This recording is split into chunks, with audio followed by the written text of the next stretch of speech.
Hello दोस्तों, स्वागत आपका है यूट्यूब ऑनलाइन चैनल पर अवध कोचिंग पे। ठीक है, जैसा आप देख पा रहे हैं कि हम लोग उत्तर प्रदेश पुलिस के संदर्भ में जो कांस्टेबल की परीक्षा आगामी होने वाली है उसके मॉडल पेपर को क्या कर रहे हैं, सॉल्व कर रहे हैं।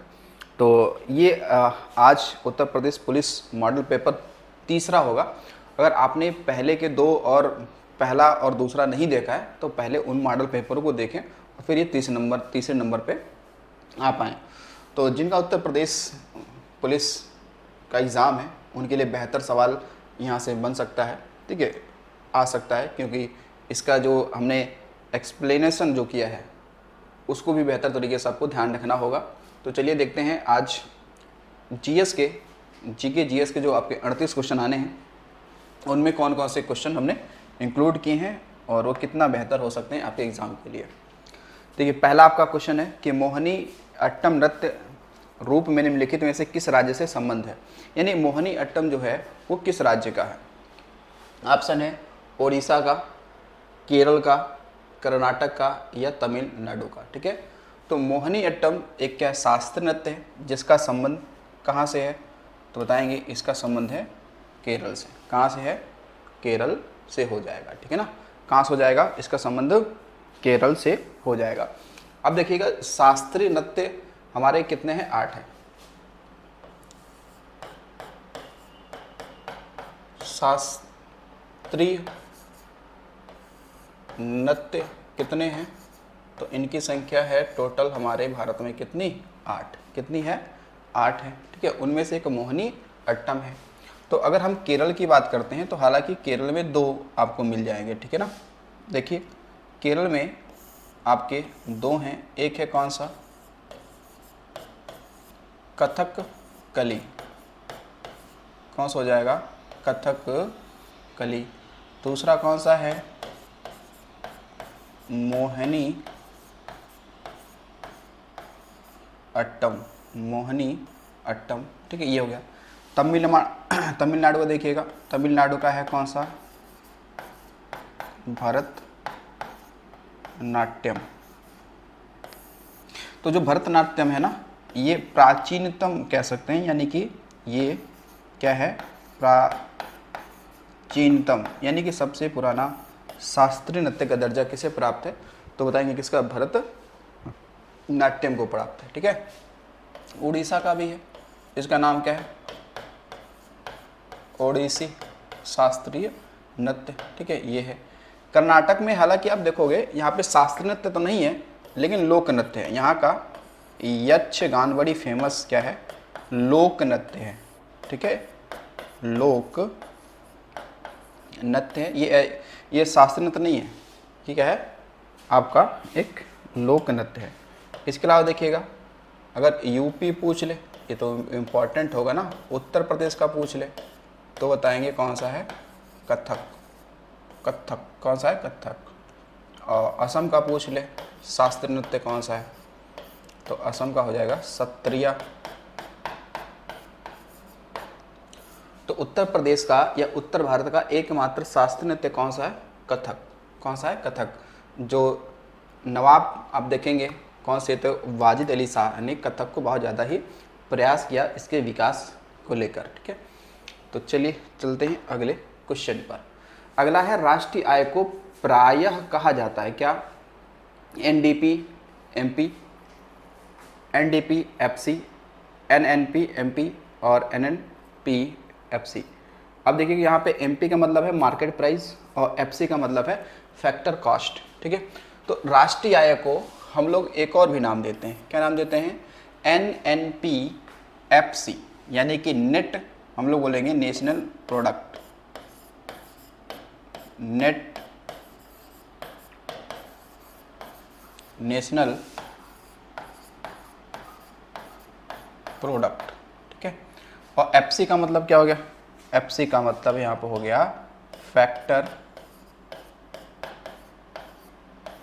कास्ट। क्या है, फैक्टर कास्ट। ठीक है, तो ये क्या आपका है, शुद्ध राष्ट्रीय उत्पाद। क्या बोलेंगे इसको, इसको बोलेंगे हम लोग शुद्ध राष्ट्रीय उत्पाद। ठीक है, तो शुद्ध राष्ट्रीय उत्पाद। तो हम लोग जो राष्ट्रीय आय होता है ना, राष्ट्रीय आय को हम लोग एक ए भी नाम देते हैं, ठीक है, राष्ट्रीय आय को एक ए भी नाम देते हैं। इसके अलावा देखिएगा, सवाल जब ये पूछा जाएगा कि भारत में पहली बार, सवाल अगर ये हो कि भारत में पहली बार राष्ट्रीय आय या फिर प्रति व्यक्ति आय का की जो गणना है वो सबसे पहले किसने प्रयास किया था उसको करने के लिए, तो वो एक व्यक्ति होंगे कौन से, दादा भाई नौरोजी। तो दादा भाई नौरोजी ने भारत में राष्ट्रीय आय और प्रति व्यक्ति आय की गणना करने का प्रयास किया था, कब, 1867 और 68 में, और किया भी, ठीक है। तो ध्यान रखिएगा यहाँ पर कि राष्ट्रीय आय व प्रति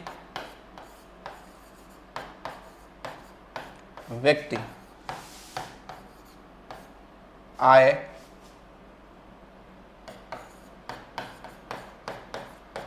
की गणना का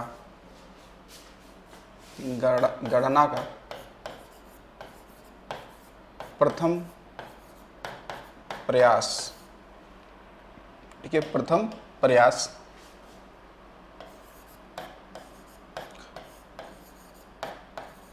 दादा भाई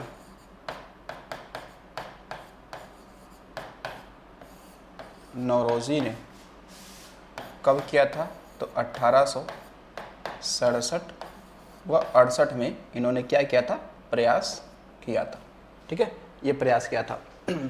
तो उस समय यानी 1867-68 में दादा भाई नौरोजी ने एक आकलन किया कि 20 रुपया, ठीक है, 20 रुपया प्रति व्यक्ति क्या है, आय है, ये वार्षिक होगा, क्या होगा, वार्षिक, यानी कि एक वर्ष में भारत का व्यक्ति कितना रुपया कमाता है, 20 रुपये कमाता है, ठीक है। ये दादा भाई नौरोजी ने सबसे पहले क्या किया था, इन्होंने प्रयास किया था राष्ट्रीय आय का आकलन के लिए, ठीक है। अब देखिएगा, दादा भाई नौरोजी जो हैं, दादा भाई नौरोजी हैं, इनकी एक पुस्तक थी जिसका नाम था poverty under British rule of India, जो 1901 में आया था। उसमें धन बहिर्गमन का सिद्धांत दिया गया था, ठीक है। तो दादा भाई नौरोजी जो हैं, इनकी ध्यान रखिएगा एक पुस्तक है, उन पुस्तक को भी आपको ध्यान रखना चाहिए। ये पुस्तक कौन सा है, तो पुस्तक है poverty un British rule of India,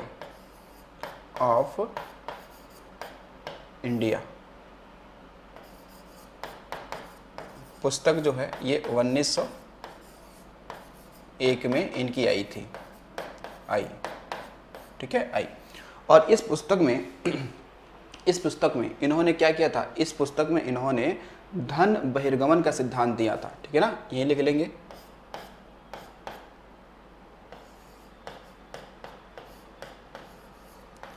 कि इस बुक में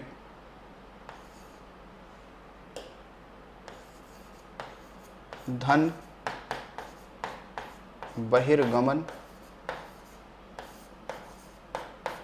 का क्या दिया था, सिद्धांत दिया था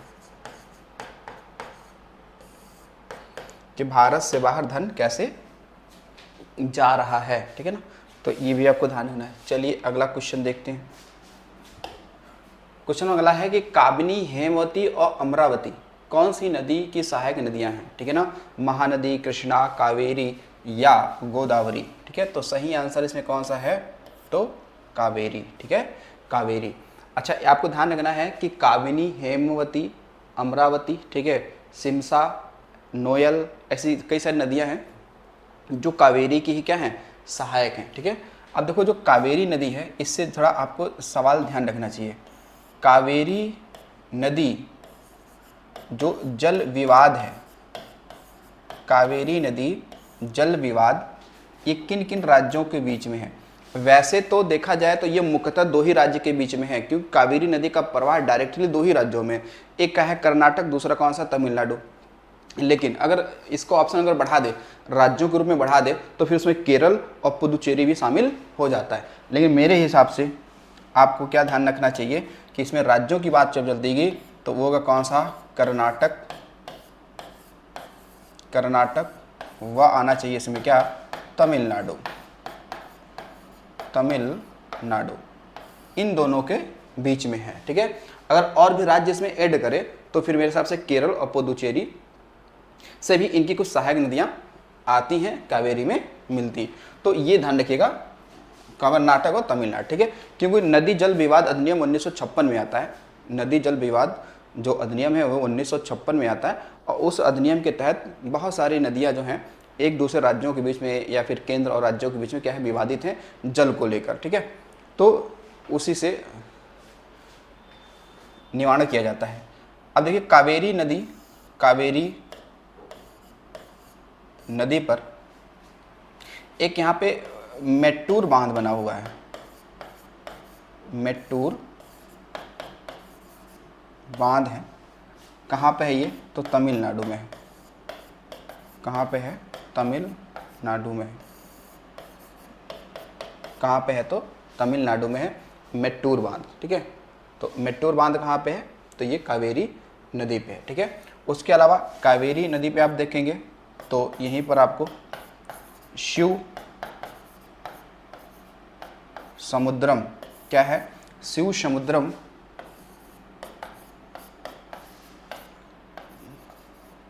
जल विद्युत केंद्र स्थापित है, जो कि 1902 में बना था। तो भारत का दूसरा जल विद्युत उत्पादन केंद्र कौन था, शिव समुद्रम। पहला कौन था, 1857 में था, 1897 में था, वो था कहाँ पे, तो ये मिलेगा पश्चिम बंगाल के दार्जिलिंग वाले क्षेत्र में। ठीक है, तो शिव समुद्रम। अब गोदावरी की सहायक नदियाँ अगर देख लिया जाए तो शायद सवाल यहाँ से बन सकता है, इसकी सहायक नदी कौन कौन सी है। तो देखिए इसकी सहायक नदी एक है कौन सी, वर्धा। इसकी कौन सी है, एक पेन गंगा। इसके अलावा कौन सी है, तो वेन गंगा। कौन सी है, वेन गंगा। इसके अलावा कौन सी है, इसकी परवरा, परवरा। कौन सी है, तो प्राण हिता। इसके अलावा कौन सी है, तो इंद्रावती।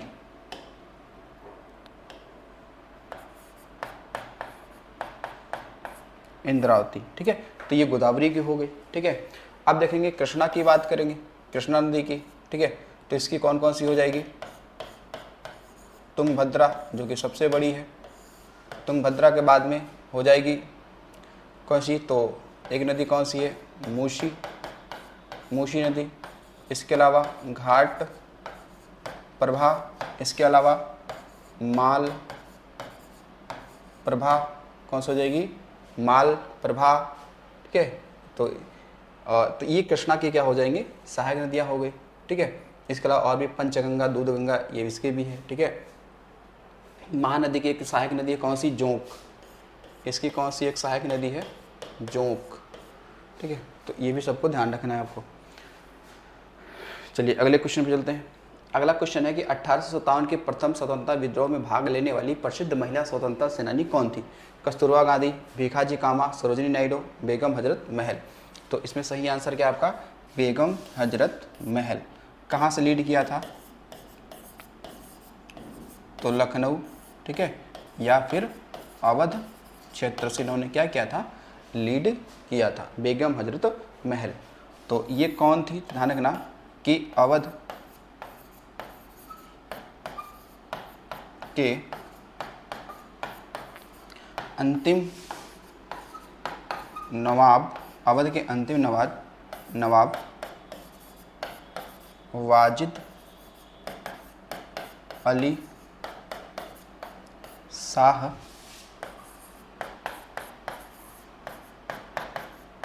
की दूसरी पत्नी ये थी। ठीक है, इसके अलावा आपको ध्यान रखना है कि इनको हम लोग क्या कहते थे, महक परी भी नाम देते हैं। ठीक है ना, और इनका जो मकबरा है, मकबरा ये कहाँ पे है, तो ये है काठमांडू, नेपाल। क्योंकि अंग्रेज़ों से जब इनको लगा कि जीत नहीं पाएंगे तो फिर ये नेपाल चली गई। कहाँ चली गई? नेपाल चली गई। और इनकी कह सकते हो जो पुत्र, इनके जो पुत्र हैं उनका क्या नाम था? तो नाम था पुत्र बिरजिश कादिर। नाम क्या है? बिरजिश कादिर। इनको ही नवाब घोषित करके अपनी 1857 क्रांति में ये कूद गई। सरोजिनी नायडू, ध्यान रखिएगा, ये कौन है? भारत व यूपी की कौन है? तो पहली महिला ये राज्यपाल है, ठीक है ना। और भारतीय राष्ट्रीय कांग्रेस की पहली महिला अध्यक्ष भी होंगी। कहाँ पर? तो कानपुर अधिवेशन 1925 में, ठीक है। मैडम भीखाजी कामा, तो इन्होंने क्या किया था कि जर्मनी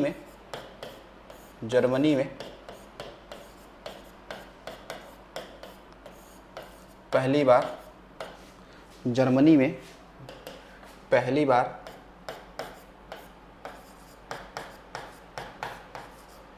भारतीय तिरंगा क्या किया था? फहराया था। तो मैडम भीखाजी कामा को भारतीय स्वतंत्रता का मतलब माँ कहा जाता है, ठीक है। मतलब मदर ऑफ इंडियन रिवॉल्यूशन कहते हैं, ठीक है। मदर ऑफ इंडियन रिवॉल्यूशन कहते हैं, ठीक है। तो इनको क्या कहते हैं?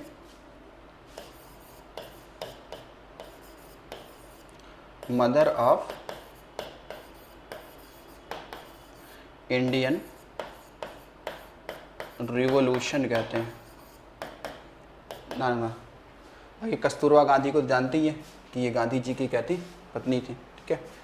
हमारे यूपी में कस्तूरबा स्कूल भी चलता है विद्या में लड़कियों के लिए। देखिए, समान प्रावस्था में कम पायमान माध्यम के किन्हीं दो सबसे निकट कणों के बीच की दूरी को डाइजेस्ट क्या कहते हैं? तो ये कहते हैं क्या? ये कहते हैं तरंग धैर्य। क्या बोलते हैं? तरंग धैर्य कहते हैं, ठीक है। आपने ध्वनि के बारे में आवृत्ति का सुना होगा कि ध्वनि की जितने भी गुण हैं वो सारे बदल जाते हैं, इन्वायरमेंट को लेकर या टेम्परेचर को लेकर या ह्यूमिडिटी को लेकर, लेकिन आवृत्ति क्या रहती है? सेम रहती है। आवृत्ति क्या रहती है? सेम रहती है, ठीक है। तो जो आपकी आवृत्ति है इसको किस में मापते हैं? हर्ट्ज में। किस में मापते हैं? हर्ट्ज में मापते हैं, ठीक है। तरंग दैर्घ्य को माइक्रोन में मापते हैं। अगर देखिए, यांत्रिक ऊर्जा को वैद्युत ऊर्जा में रूपांतरित करने के लिए डैश डैश का प्रयोग किया जाता है, ठीक है। तो बताओ किसे किया जाता है? डायनमो का, माइक्रोफोन का, विद्युत मोटर का या फिर बैटरी का, ठीक है। तो इसमें एक चीज़ आपको हमें ये समझना होगा कि देखिएगा कि ये लिखा है यांत्रिक, तो यंत्र कौन सा है? डायनमो।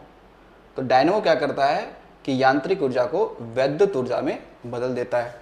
तो ये कौन सा हो जाएगा? डायनमो। कौन सा हो जाएगा? डायनमो हो जाएगा। विद्युत मोटर का क्या काम है? इसका काम होता है क्या करना? इसका काम उल्टा होगा, यानी कि विद्युत ऊर्जा को यांत्रिक ऊर्जा में बदल देना, है नहीं। इसका उल्टा काम क्या होगा? इसका क्या होगा कि वैद्युत ऊर्जा को यांत्रिक ऊर्जा में क्या हो जाएगा? परिवर्तन। अब देखो, माइक्रोफोन है। माइक्रोफोन का क्या काम होता है कि जो आपकी ध्वनि ऊर्जा हो उसको विद्युत ऊर्जा में बदल देना, है नहीं। तो माइक्रोफोन का क्या काम होता है? इसका काम है कि जो आपकी ध्वनि ऊर्जा है, ध्वनि ऊर्जा को क्या कर देना?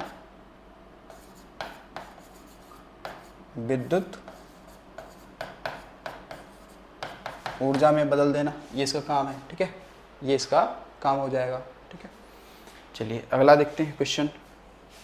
निम्नलिखित में से किसको लोक नायक के रूप में जाना जाता है? ठीक है, लोक नायक।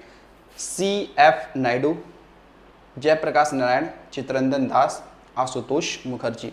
तो सही आंसर इसके लिए क्या होना चाहिए? जयप्रकाश नारायण। क्या नाम हो जाएगा? जयप्रकाश नारायण। तो जयप्रकाश नारायण का ध्यान रखिएगा कि इनको हम लोग संपूर्ण या समग्र क्रांति, समग्र क्रांति, संपूर्ण या समग्र क्रांति के इनको जनक मानते हैं। ठीक है, इन्होंने शुरू किया था संपूर्ण या समग्र क्रांति, इन्होंने ही शुरू किया था। ठीक है, हमारे यूपी में, ध्यान रखना, यूपी में जयप्रकाश नारायण पश्चिम बिहार, या फिर उसे सुरहाताल पश्चिम बिहार भी कहते हैं। ठीक है, तो जयप्रकाश नारायण पश्चिम बिहार हमारे यूपी में कहाँ है? तो ये है आपका एक जिला है, कौन सा? बलिया। कौन सा? बलिया, जो यूपी का क्या है? सबसे पूर्वी जिला है। यूपी के क्या है? सबसे पूर्वी जिला है। और बलिया में ही ददरी मेला लगता है, पशु मेला। क्या? ददरी मेला, जो कि पशु मेला, वो यहीं लगता है। तो पश्चिम बिहार, तो इस जयप्रकाश नारायण पश्चिम बिहार का पुराना नाम क्या था? सुरहाताल। क्या नाम था? सुरहाताल था। ठीक है, तो जयप्रकाश नारायण से साल भी था कि जयप्रकाश नारायण ने क्या किया था कि हजारीबाग जेल से फरार हुए थे। हजारीबाग जेल से ये क्या होते? फरार हुए थे। कब? 1942 में, यानी कि भारत छोड़ो आंदोलन के दौरान दीपावली की रात। कब भागे थे? दीपावली की रात भागे थे 1942 में, जब भारत छोड़ो आंदोलन चल रहा था। तो उस समय ये हजारीबाग जेल से ये फरार हो गए थे। ठीक है, क्योंकि ये सेंट्रल जेल है, और फरार हो गए थे। और फरार होने के बाद में ये कहाँ चले गए? ये चले गए थे नेपाल चले गए। कहाँ चले गए? नेपाल चले गए। और वहाँ जाने के बाद इन्होंने क्या किया? आज़ाद दस्ते का गठन किया था। क्या? आज़ाद दस्ते का इन्होंने क्या किया था? गठन किया था। तो ये आता है कि आज़ाद दस्ता किसका है? तो आज़ाद दस्ता जो है ये किसका है भाई? तो ये जयप्रकाश नारायण का है। किसका है? जयप्रकाश नारायण। और जयप्रकाश नारायण जो अंतर्राष्ट्रीय एयरपोर्ट है, कौन सा? अंतर्राष्ट्रीय एयरपोर्ट, अंतर्राष्ट्रीय एयरपोर्ट, ये कहाँ पे है? तो ये तो हो जाएगा कहाँ पे भैया? पटना हो जाएगा। पटना, यानी कि बिहार। तो इनको हम लोग क्या कहते हैं? लोक नायक। ठीक है, लोक नायक। कुछ ऐसे भी उपाधियां वाले व्यक्ति हैं, उनको बारे में जरा ध्यान रखना चाहिए। देखिएगा, अगर आ जाता है लोकहितवादी, लोकहितवादी किसे कहते हैं? तो गोपाल हरि देशमुख। किसे कहते हैं? गोपाल हरि देशमुख। तो ये महाराष्ट्र से बिलोंग करते थे। ठीक है, जन नायक किसे कहते हैं? तो कर्पूरी ठाकुर को।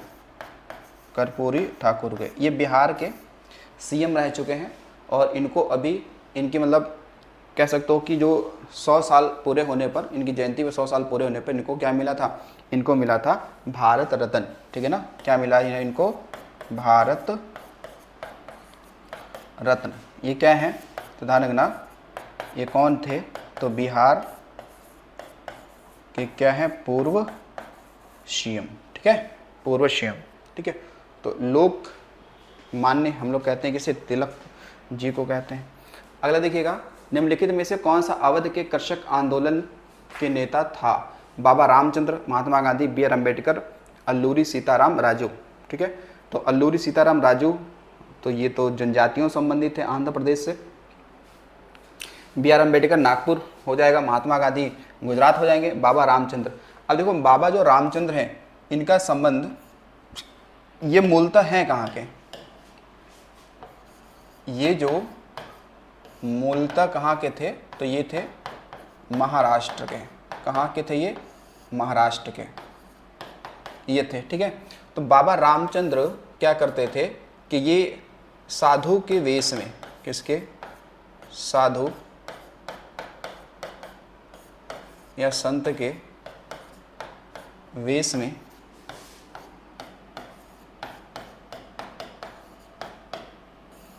किसानों को क्या करते थे?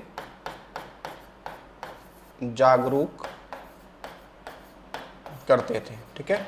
किसानों क्या करते थे, ये जागरूक करते थे, है नहीं। तो बाबा रामचंद्र अगर देखा जाए, बाबा जो रामचंद्र थे ये खुद एक गिरमिटिया मजदूर थे। क्या थे, गिरमिटिया, ये भी एक क्या थे, मजदूर थे। आपने सुना होगा गिरमिटिया, जिन भारतीयों को दूसरे देशों में ब्रिटिश सरकार एग्रीमेंट पे ले जाती थी काम कराने के लिए, उसे गिरमिटिया मजदूर बाद में कहा जाने लगा था। तो बाबा रामचंद्र जो हैं, इनके बारे में ये ध्यान रखिएगा, इन्होंने क्या किया था कि अगर बात की जाए तो अक्टूबर, कब, अक्टूबर 1920 में, कब, अक्टूबर 1920 में प्रताप, कहाँ पे, प्रतापगढ़, यूपी का जिला है ना, आंवला नगरी बड़ी फेमस है, ठीक है। प्रतापगढ़, प्रतापगढ़ जिले में इन्होंने क्या किया था, प्रतापगढ़ जिले में क्या किया था, इन्होंने अवध किसान सभा का गठन किया था। अवध किसान सभा का क्या किया था, गठन किया था।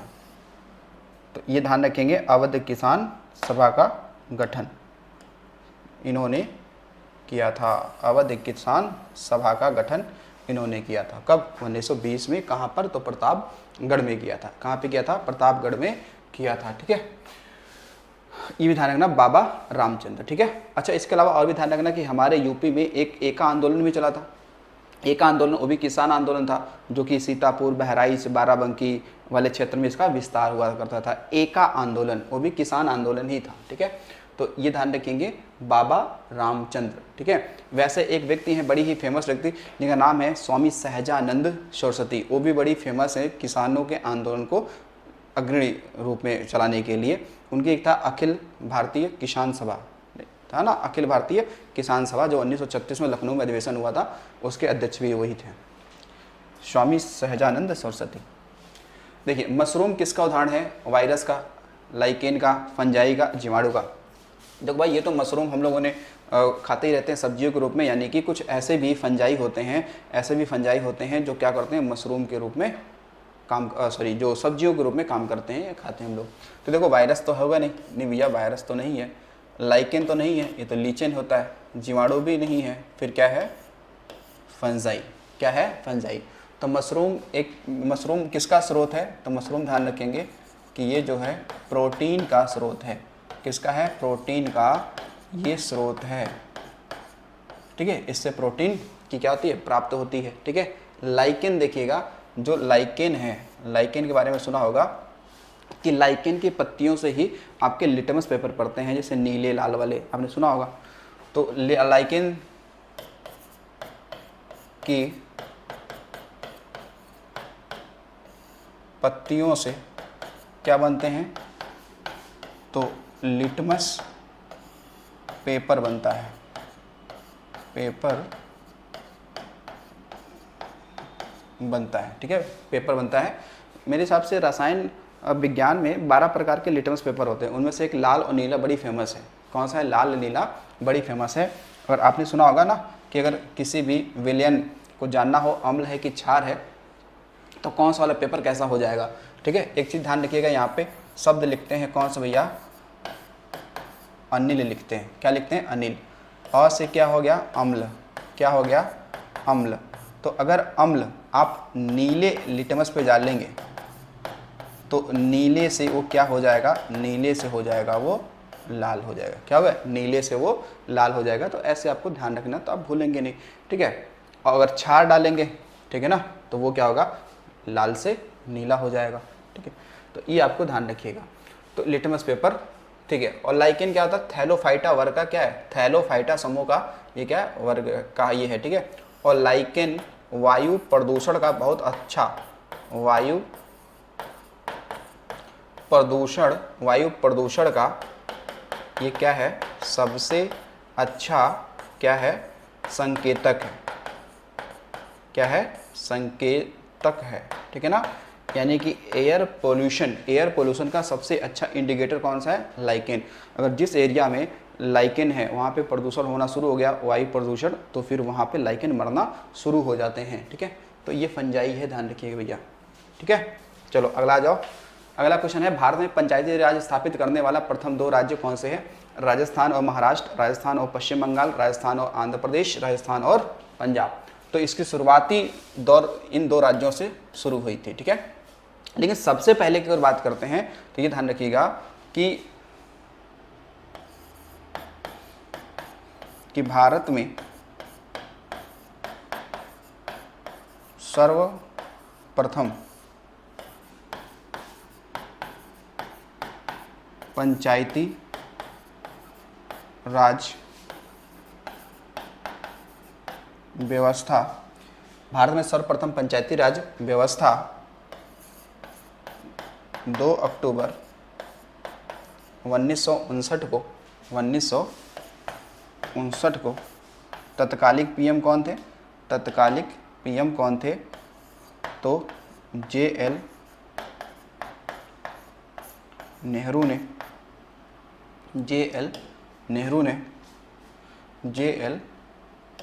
ने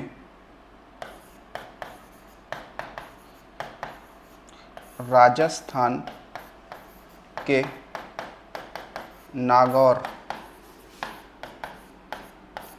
जिले में स्थित बगदरी गांव से क्या किया था? शुरू किया था। तो गांव कौन सा है? बगदरी, ठीक है। जिला कौन सा है? नागौर। राज्य कौन सा है? राजस्थान। तो यहाँ शुरू किया था, ठीक है, सबसे पहले। लेकिन अगर ये चीज़ अभी ध्यान रखिएगा, अगर सवाल ये जाए कि पंचायती राज व्यवस्था का प्रायोगिक तौर पर, मतलब एज ए, मतलब केवल जानने के लिए कि चल रहा है कि नहीं चल रहा, तो पंचायती राज व्यवस्था को प्रायोगिक तौर पर सबसे पहले शुरू किया गया था आंध्र प्रदेश में, ठीक है ना। फिर बाद में परमानेंट के लिए शुरू किया पहली बार कहाँ? राजस्थान पे, ठीक है। तो यहाँ पे लिखेगा, यानी कि फर्स्ट अगर प्रायोगिक तौर पर प्रायोगिक तौर पर कहाँ शुरू किया गया था? तो ये शुरू किया गया था आंध्र प्रदेश में, ठीक है, आंध्र प्रदेश में शुरू किया गया था ये प्रायोगिक तौर पर, ठीक है ना। तो ये हो जाएगा कौन सा? राजस्थान, ठीक है। पंचायती राज व्यवस्था अगर आ जाए कि पंचायती राज व्यवस्था या पंचायतों का गठन की बात करें, पंचायती राज व्यवस्था का जो गठन की बात चलती है ये किस आर्टिकल में गठन बताएगा? तो बताएंगे 40। अनुच्छेद कौन सा है? 40, ठीक है। पंचायती राज अगर बात की जाए तो जो पंचायती राज व्यवस्था है ये, इसके लिए भाग कौन सा है? इसके लिए भाग है कौन सा? 9, ठीक है। इसके लिए अगर अनुसूची की बात करें, इसके लिए अनुसूची कौन सी है? किस अनुसूची में इसका उल्लेख है? तो अनुसूची कौन सा है? तो अनुसूची है कौन सी? 11वीं। कौन सी है? 11वीं, ठीक है, 11वीं। बाकी और भी डाटा बहुत कुछ है कि कितने विषय हैं, तो 29 विषय हैं। आगे देखिए, उत्तर प्रदेश के निम्नलिखित शहरों में से किससे पीतल उत्पादों को अधिकतम निर्यात किया जाता है? पीतल उत्पाद, ठीक है, मुरादाबाद, बनारस, कानपुर, लखनऊ। तो सही आंसर क्या है? मुरादाबाद। तो मुरादाबाद को हम लोग कहते ही क्या हैं? इसे कहते ही हैं पीतल नगरी कहते हैं। क्या कहते हैं? पीतल नगरी कहते हैं। लेकिन एक चीज़ अभी ध्यान रखना, पीतल की मूर्तियों के लिए कौन सा जिला फेमस है? पीतल की मूर्तियों के लिए कौन सा जिला फेमस है? तो वो है फिर मथुरा, ठीक है। और पीतल के घुंघरू और घंटी, ठीक है, पीतल के घंटी व घुंघरू के लिए कौन सा फेमस है? तो एक जिला पड़ता, जगह पड़ता है जलेसर, ठीक है, जलेसर एक जगह पड़ता है कहाँ पे? एटा में, वो बड़ी फेमस है, ठीक है। तो पीतल को ध्यान रखना है आपको, ठीक है। तो पीतल, क्योंकि पीतल एक क्या है? मिश्र धातु है ना, पीतल एक मिश्र धातु है। पीतल एक क्या है? मिश्र धातु है। तो कहोगे फिर पीतल मिश्र धातु है, किस किस का मिश्र धातु है? तो देखो, तो ये मिल जाएगा आपको किसका किसका? तो ये मिल जाएगा, एक मिल जाएगा इसमें जिंक होगा, जिंक यानी कि जिसे क्या कहते हैं, जस्ता कहते हैं। और दूसरा इसमें क्या होगा, दूसरा होगा तांबा हो जाएगा। क्या हो जाएगा, तांबा हो जाएगा। क्या हो जाएगा, तांबा हो जाएगा। तो पीतल एक क्या है, मिश्र धातु है। पीतल एक क्या है, मिश्र धातु है। तो ऐसे ध्यान रखना, एक क्या होता है पिताजी, क्या ध्यान रखोगे, पिताजी। तो पी से क्या हो गया, पीतल। क्या हो गया, पीतल। और पीतल किससे मिलकर बना है, ता से हो गया तांबा, प्लस जी से क्या हो गया, जिंक, इससे मिलकर बना है। ठीक है, चलो आगे देखो सवाल भैया। अगला सवाल है, उत्तर मध्य रेलवे का मुख्यालय कहाँ स्थित है। तो झांसी में है, इलाहाबाद में है, या फिर गाजियाबाद में, आगरा में है। तो उत्तर मध्य रेलवे का मुख्यालय कहाँ हो जाएगा, इलाहाबाद। तो इलाहाबाद के एक है सूबेदारगंज, इलाहाबाद के सूबेदारगंज। ठीक है, ऐसे इलाहाबाद के लगभग ऐसे ही नाम है, क्या, सूबेदारगंज, वहाँ पे ये मिल जाएगा आपको। ठीक है, इलाहाबाद के कुछ ऐसे कुछ नाम है समथिंग। ठीक है, वहाँ पे मुख्यालय एग्जैक्ट। ठीक है, उत्तर मध्य रेलवे का। लेकिन अब बात चलेगी यूपी की आ गई है, तो फिर सवाल ये होगा कि पूर्वोत्तर रेलवे का मुख्यालय कहाँ पे है। पूर्वोत्तर रेलवे का मुख्यालय कहाँ पे है, तो फिर बता देंगे ये है कहाँ पर, तो ये है गोरखपुर में। कहाँ पे है, गोरखपुर में है। ठीक है भैया, गोरखपुर में है, तो गोरखपुर में है। ठीक है, तो वर्तमान में देखेंगे शायद, तो वर्तमान देखोगे तो 19 क्या है रेलवे के, क्या है आपके मुख्यालय, क्या है रेलवे के, क्या है मुख्यालय हैं। उनमें से 2 कहाँ पे हैं, 2 यूपी में, 2 कहाँ पे हैं, यूपी में हैं। और अगर ये देखेंगे ना कि सबसे अधिक रेलवे मुख्यालय वाला अगर राज्य पूछ लेता है तो वो पश्चिम बंगाल हो जाएगा, क्योंकि कोलकाता मेट्रो भी रेलवे मंत्रालय के अधीन ही काम करता है। बाकी सारे मेट्रो अलग अलग अपने निगम के रूप में काम करते हैं, लेकिन भारत का एक ऐसा मेट्रो है जो रेलवे मंत्रालय के अधीन आता है। वो कौन सा है, कोलकाता मेट्रो है। कौन सा, कोलकाता मेट्रो है। ठीक है, बाकी पूर्वी रेलवे का मुख्यालय भी वहीं पे है और दक्षिण पूर्व का भी वहीं पे है। ठीक है, कोलकाता में ही है। तो ये ध्यान रखेंगे, तो इलाहाबाद हो जाएगा। ठीक है, और ये गोरखपुर हो जाएगा। चलिए अगला देखिएगा। अगला, भारत में स्थित किस शहर को विश्व का सबसे पुराना शहर माना जाता है। कुशीनगर, वाराणसी, आगरा और सारनाथ। तो विश्व का सबसे पुराना शहर किसे माना जाता है, ये माना जाता है भैया वाराणसी, यानी कि काशी। कौन हो गया, काशी। क्यों, आप देखोगे 16 महाजनपदों में उल्लेख इसका मिलता है, और उसका उल्लेख मिलता है, और वो आज तक भी इसका उल्लेख है, इसका साक्ष्य है, प्रमाण है।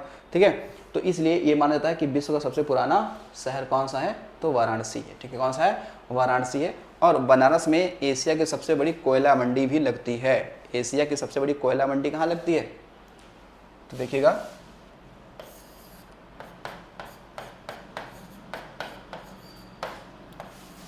एशिया की सबसे बड़ी कोयला मंडी ये बनारस में ही लगती है, क्योंकि आप देखोगे झारखंड वाले, छत्तीसगढ़ वाले क्षेत्र से अगर कोयला को हम लोग अगर व्यावसायिक रूप से बेचते हैं तो वो बनारस में एक बड़ी मंडी लगती है। ठीक है, अच्छा अब देखिए बनारस में सवाल ये बनेगा आपसे कि बनारस में एक क्या है, कलाकृति है, उसको सवाल बड़ी पूछता है, वो है गुलाबी मीनाकारी। तो गुलाबी मीनाकारी पूछ ले कि संबंध किस जिले से कलाकृति का, तो बनारस से। ठीक है, तो है ना कि गुलाबी मीनाकारी, तो गुलाबी मीनाकारी ये क्या है, एक कलाकृति है। ये क्या है, कलाकृति है, और कहाँ की ये है, बनारस की है, फेमस है। ठीक है, आपने देखा था अभी आज से लगभग 6 महीने या कुछ दिन पहले आपने देखा था कि पीएम मोदी ने क्या किया था, गुलाबी मीनाकारी को प्रोत्साहित करने के लिए इसको कई सारे बड़े नेताओं को क्या किया था, उपहार स्वरूप भी दिया था। क्या दिया था, उपहार स्वरूप भी दिया था। जैसे मान लो कोई भी हो गया, जैसे सपोज करो कि आप मानो कि क्या है कि ये आपका क्या है, आपका रिमोट है।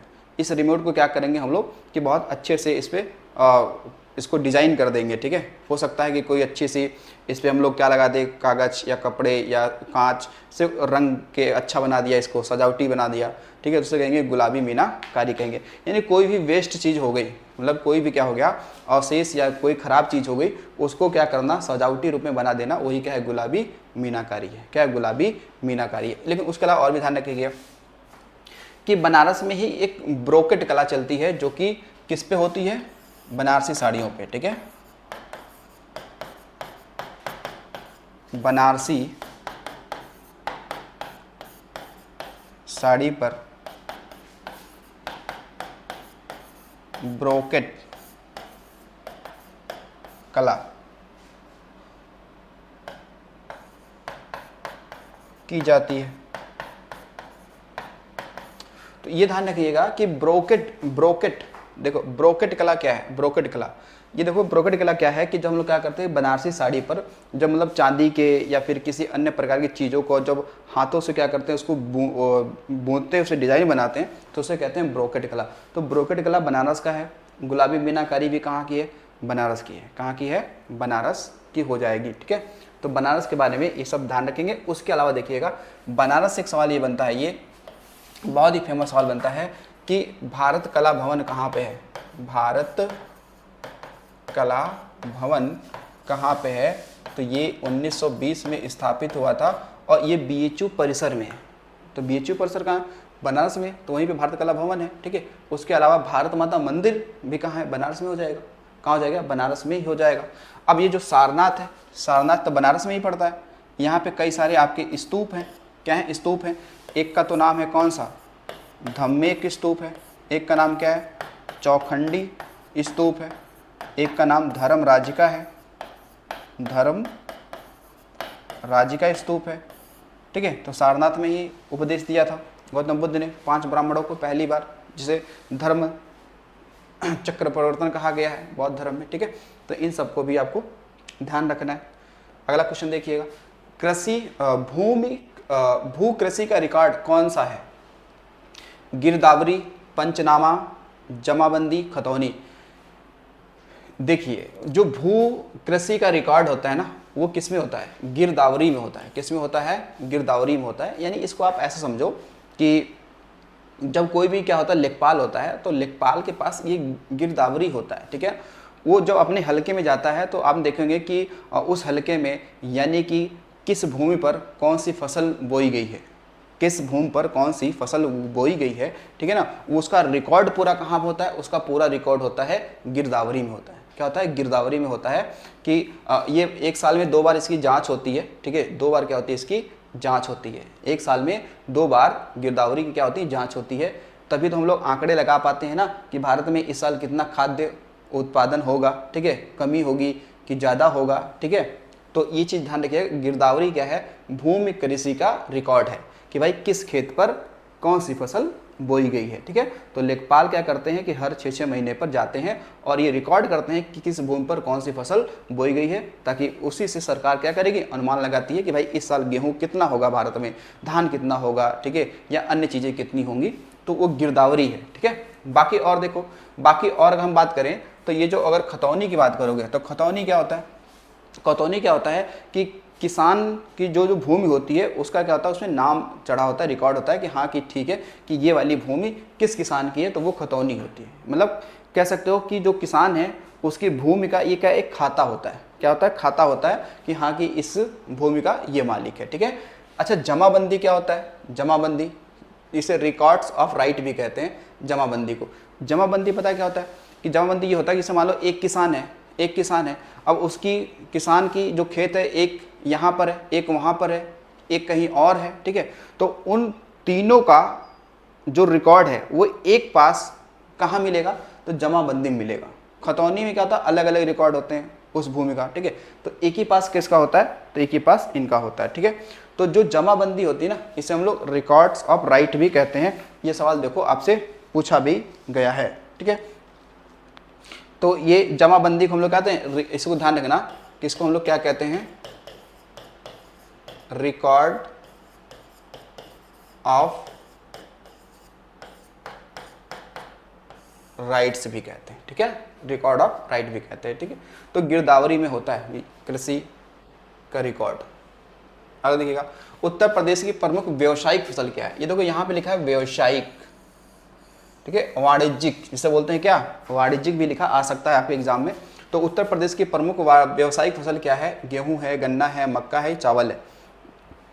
तो इन ऑप्शन के अकॉर्डिंग हम लोग क्या लगाएंगे, हम लोग लगाएंगे गन्ना। क्या लगाएंगे, गन्ना। लेकिन अगर सवाल ये होता है कि उत्तर प्रदेश की प्रमुख फसल कौन सी है, तो फिर गेहूं लगाना चाहिए। क्या लगाना चाहिए, तो ध्यान रखिएगा कि यूपी का प्रमुख फसल पूछता है तो मेरे हिसाब से आपको हमेशा क्या चूज करना चाहिए, गेहूं। क्योंकि सबसे ज़्यादा गेहूं का उत्पादन कौन सा राज्य करता है, तो वो कौन करता है, यूपी करता है। कौन करता है, यूपी करता है। लेकिन प्रति हेक्टेयर में पंजाब हो जाएगा, ठीक है, प्रति हेक्टेयर में पंजाब हो जाएगा। तो गेहूं, तो यूपी का प्रमुख फसल कौन सा है, गेहूं। लेकिन व्यावसायिक या वाणिज्यिक पूछ ले तो फिर बताएंगे कौन सा, गन्ना। क्योंकि गन्ने को हम लोग क्या करते हैं, उसको केवल बेचने के तौर पर, उसको केवल नगदी फसल भी कहते हैं, उसको केवल हम लोग धन इकट्ठा करने के लिए करते हैं, ना कि खाने पीने के लिए, ठीक है, उसको स्टोर नहीं करते हैं। तो ये ध्यान रखेंगे, गन्ना। अगर देखिएगा उत्तर प्रदेश के उच्च न्यायालय के न्यायाधीश की नियुक्ति कौन करता है, प्रधानमंत्री, भारत का राष्ट्रपति, सर्वोच्च न्यायालय का मुख्य न्यायाधीश या राज्यपाल, ठीक है। तो उत्तर प्रदेश के उच्च न्यायालय की न्यायाधीश की नियुक्ति कौन करता है, ठीक है। अब देखो नियुक्ति पे बात आ गई है, तो नियुक्ति कौन करेगा यहाँ पर, ठीक है, बताओ भाई यहाँ पे नियुक्ति कौन करेगा। तो भाई किसके पास अधिकार है, तो अगर इसका अधिकार तो किसके पास होता है, तो ये होता है भारत के राष्ट्रपति के पास होता है, ठीक है। अब उत्तर प्रदेश उच्च न्यायालय बोल रहा है, तो भाई कहाँ पे, तो यूपी का हाई कोर्ट कहाँ पे है, तो ये है इलाहाबाद यानी कि प्रयागराज, इलाहाबाद या फिर या इसी का नाम क्या है, प्रयागराज हो चुका है। क्या हो चुका है, प्रयागराज हो जाए। तो इलाहाबाद हाई कोर्ट का कह सकते हैं इसकी स्थापना कब हुआ था, तो 17 मार्च 1866 में। कब हुआ था, 1866 में हुआ था, ठीक है। और इलाहाबाद हाई कोर्ट के यानी कि फर्स्ट मुख्य न्यायाधीश का नाम क्या था, मुख्य न्यायाधीश का नाम क्या था, तो वाल्टर मोर्गन, ये इनका नाम था जो पहले बने थे, ठीक है। लेकिन इलाहाबाद हाई कोर्ट जब स्थापित हुआ था ना, तो ये प्रारंभ में आगरा में था। प्रारंभ में कहाँ था, आगरा में था। बाद में ये ट्रांसफ़र होकर कहाँ आया था, तो ये आया था इलाहाबाद में, ये आया था, ठीक है, इलाहाबाद में। तो अब जो इलाहाबाद हाई कोर्ट है ना, जो इलाहाबाद जो हाई कोर्ट है, इलाहाबाद जो हाई कोर्ट है, यहाँ पर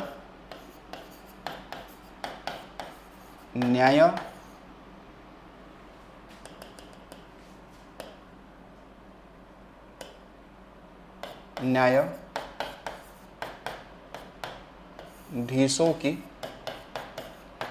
स्वीकृत संख्या कितनी है वर्तमान में, आगे बढ़ भी सकती है, यहाँ पे 160 से भाई क्या है, प्लस है। यानी कि सबसे अधिक न्यायाधीश किस हाई कोर्ट में है, तो वो है आपका इलाहाबाद हाई कोर्ट में। यानी कि न्यायाधीशों की संख्या के हिसाब से दुनिया का जो सबसे बड़ा न्यायालय है वो कौन सा बन जाएगा, वो इलाहाबाद हाई कोर्ट बन जाता है, ठीक है। इसकी एक खंडपीठ यानी इसकी एक ब्रांच कहाँ पे है, लखनऊ में है। कहाँ पे है, एक ब्रांच लखनऊ में स्थापित किया गया है, ठीक है। तो ये ध्यान रखेंगे कि लगभग हमारे भारत में कितने 25 क्या हैं, हाई कोर्ट हैं। कितने 25 हाई कोर्ट हैं, 25 हाई कोर्ट हैं। कितने हाई कोर्ट हैं, तो 25 हाई कोर्ट हो जाते हैं।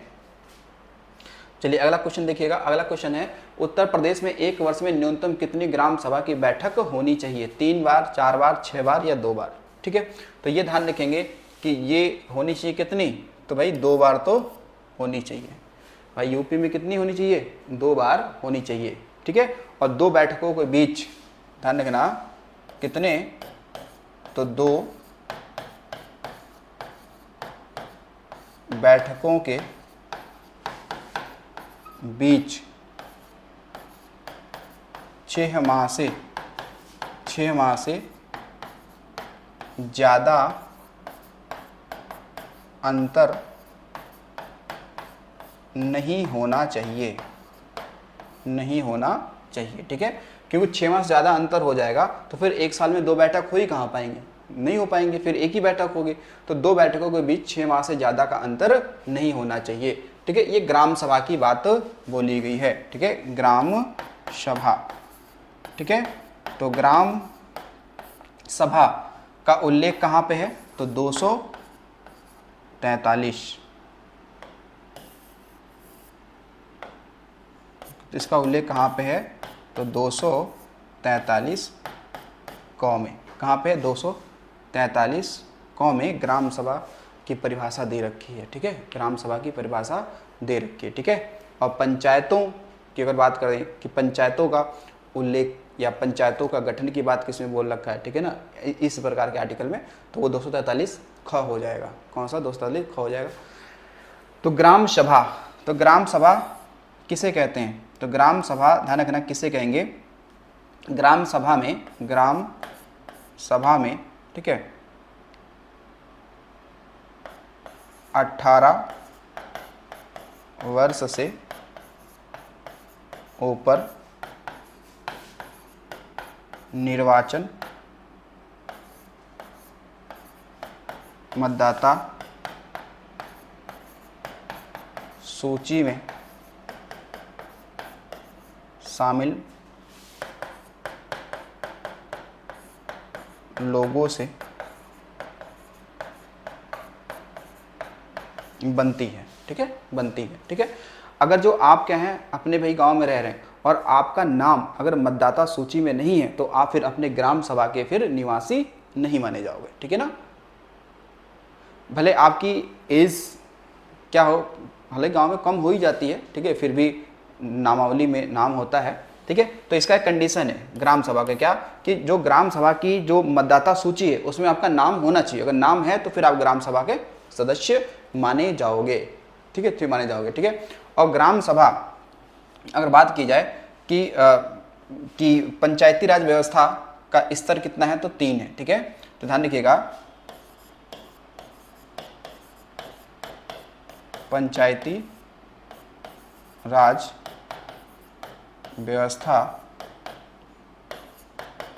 का स्तर यूपी में कितना है, 3 है, ठीक है, कितना है, 3 है, 3 स्तर हैं यूपी में, कितने हैं, 3 स्तर हैं। तो सभी राज्यों में नहीं, कहीं 2 स्तर हैं, कहीं 3 स्तर हैं, कहीं 4 स्तर है, पश्चिम बंगाल में तो 4 स्तर हैं, ठीक है। तो हमारे यूपी में क्या, एक ग्राम पंचायत होगा, एक क्षेत्र पंचायत होगा और एक जिला पंचायत होगा, ये 3 स्तर पे हमारे यूपी में काम करती हैं पंचायतें, ठीक है। कौन कौन सी, एक क्या होगा, ग्राम पंचायत होगा, एक क्षेत्र पंचायत होगा, क्षेत्र पंचायत का मतलब हो गया प्रखंड स्तर यानी कि ब्लॉक स्तर पर, यानी या पंचायत समिति कहते हैं, और एक कौन सा होगा आपका जिला स्तर, कौन होगा, जिला स्तर या जिला पंचायत, जिला स्तर पर जिला पंचायत हो जाएगा, ठीक है। इनको भी आपको ध्यान रखना है। चलिए अगला क्वेश्चन देखिए, एक व्यक्ति के लिए पंचायत का सदस्य बनने के लिए न्यूनतम आयु सीमा क्या है, ठीक है। अब ये देखो लिखा है पंचायत, क्या लिखा है, पंचायत। अगर ग्राम सभा का सदस्य बनना है तो फिर भैया आपके लिए 18 वर्ष होना अनिवार्य है, लेकिन अगर ग्राम पंचायत का सदस्य बनना है तो फिर आपका 21 वर्ष होना चाहिए, ठीक है। देखिए अब जो ग्राम पंचायत की बात करते हैं तो ग्राम पंचायत में कौन से लोग होते हैं, ग्राम पंचायत के अगर सदस्य की बात करें तो यहाँ पे कौन कौन सदस्य होंगे, तो देखो ग्राम पंचायत में यहाँ पे कौन होगा, तो प्रधान होगा, ठीक है, प्रधान। दूसरा कौन सा होगा, उप प्रधान होगा, कौन होगा, उप प्रधान होगा, ठीक है। इसके अलावा यहाँ पर आपके जो सरपंच होंगे, कौन होंगे, सरपंच होंगे, या फिर यहाँ पे पंच होंगे, ठीक है। और ग्राम पंचायत का क्या होगा, एक सचिव होगा जो सरकार द्वारा नियुक्त किया जाएगा, एक सचिव होगा जिसे हम लोग क्या कहेंगे, जिसे कहेंगे VPO, ग्राम पंचायत अधिकारी, क्या बोलेंगे, ग्राम पंचायत अधिकारी बोलेंगे, ठीक है। तो यहाँ पर आपको सदस्य बनना है तो फिर आपकी उम्र कितनी होनी चाहिए, तो फिर यहाँ पर सदस्य होने हैं तो वहाँ पर 21 वर्ष आपका एज होना चाहिए, कितना होना चाहिए, 21 वर्ष होना चाहिए। अगर आप ग्राम सभा में हैं तो फिर 18 वर्ष का उम्र होना चाहिए, ठीक है। तो ये ध्यान रखना कि एक व्यक्ति के लिए पंचायत का सदस्य बनने के लिए न्यूनतम आयु 21 वर्ष होनी चाहिए। केंद्र सरकार के विकास व्यय में शामिल नहीं है। सामाजिक एवं सामुदायिक सेवाओं पर व्यय, राज्यों के लिए अनुदान, रक्षा व्यय, आर्थिक सेवाओं पर व्यय। तो देखो इसमें कह रहा है कि सरकार के विकास व्यय, एक विकास व्यय होता है जिसमें से विकास के लिए पैसे खर्च किए जाते हैं। कह रहे हैं इसमें कौन शामिल नहीं है, तो देखो इसमें देखो भैया रक्षा व्यय नहीं शामिल है, क्योंकि रक्षा व्यय जो है वो कौन करता है, तो रक्षा विभाग करता है। कौन करता है, रक्षा विभाग करता है, स्वयं करता है, ये रक्षा विभाग खुद करेगा, ठीक है। बाकी सब इसमें क्या होते हैं, शामिल हो जाते हैं, ठीक है। चलिए अगला देखिएगा, अगला है हमारे रुधिर में ऑक्सीजन, रुधिर में डबल हो गया, हमारे रुधिर में ऑक्सीजन का परिवहन एक प्रोटीन द्वारा होता है जिसका नाम क्या है, कोलेजन प्रोटीन, मायोग्लोबिन, हीमोग्लोबिन या केराटिन। तो सही ऑप्शन क्या है, सही ऑप्शन इसमें है हीमोग्लोबिन, ठीक है ना, हीमोग्लोबिन। तो जो आपका हीमोग्लोबिन है HB, क्या बोलते हैं हम लोग, HB, हीमोग्लोबिन, ठीक है। तो हीमोग्लोबिन की वजह से रक्त क्या होता है, लाल होता है, आपने पढ़ाई है। उसमें एक रंजक पाया जाता है, हीम नाम का रंजक पाया जाता है। ग्लोबिन क्या एक प्रोटीन है, ग्लोबिन क्या एक प्रोटीन है। तो जो हीमोग्लोबिन है ये ऑक्सीजन के साथ मिलकर क्या बनाता है, ऑक्सीग्लोबिन। क्या बनाएगा, ये बनाएगा आपका ऑक्सीग्लोबिन। क्या बनाएगा, ऑक्सीग्लोबिन बनाता है, ठीक है ना, ऑक्सीग्लोबिन बनाता है, ठीक है, ऑक्सीग्लोबिन बनाता है, ठीक है। तो ये ध्यान रखिएगा हीमोग्लोबिन, ठीक है। अच्छा ये ध्यान रखिएगा कि शरीर में रक्त यानी कि ब्लड, शरीर में रक्त हिपैरिन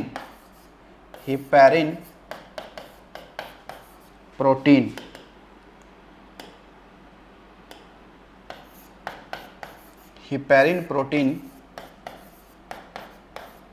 के कारण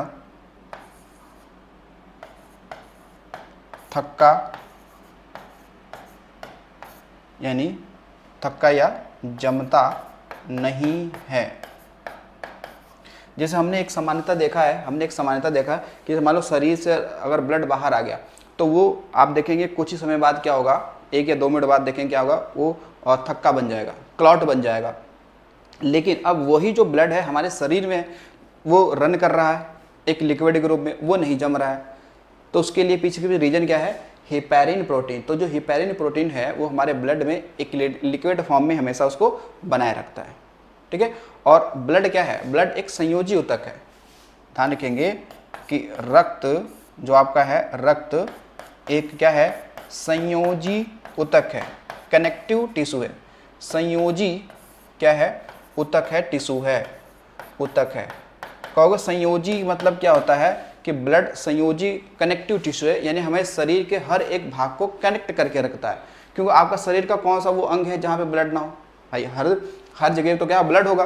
तो लिखा है ना कि रक्त एक संयोजी ऊतक है, यानी कि ब्लड हर एक अंगों को क्या करता है, आपके कनेक्ट करके रखता है, सबसे जुड़ा होता है, ठीक है। सेकंड पॉइंट ध्यान रखिएगा कि किसी भी मनुष्य में हम मानते हैं कि उसमें ब्लड कितना होगा, तो किसी भी व्यक्ति का अगर वजन जितना है उसका 7% उसमें ब्लड होता है, ये लगभग होता है, ठीक है। क्या होता है, लगभग होता है, ठीक है। तो ये ध्यान रखना, शरीर के वजन का